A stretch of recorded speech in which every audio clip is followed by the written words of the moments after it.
Part 4, in defense of dark romance readers. Dark romance and other romance books are often a safe place for people to explore something called hypertextuality, and that's not the actual word.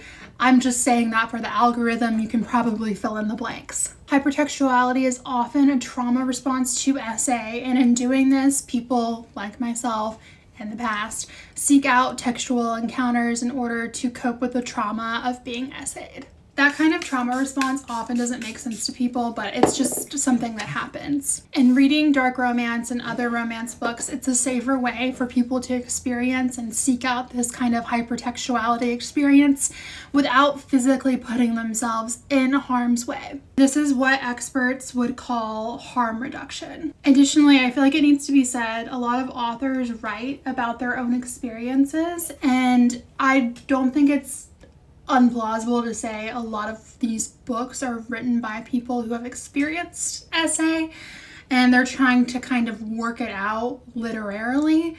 And again, that doesn't necessarily make sense to a lot of people, but it doesn't really need to make sense. We as humans are so complicated. And of course, there are people who read dark romance who have never actually experienced these kinds of things. But all the same, I don't think that there is reason enough to implement some sort of ban on these books or to refuse to publish them. Call Me Chris never says anything about wanting to ban books. I've already said that in one of these parts, but I just want to reiterate that this is a larger conversation I am seeing happen on the internet.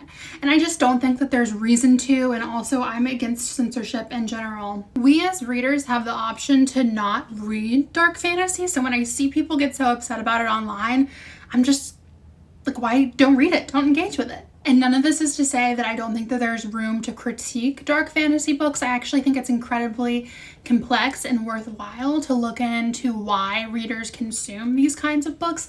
I just don't think we can censor them.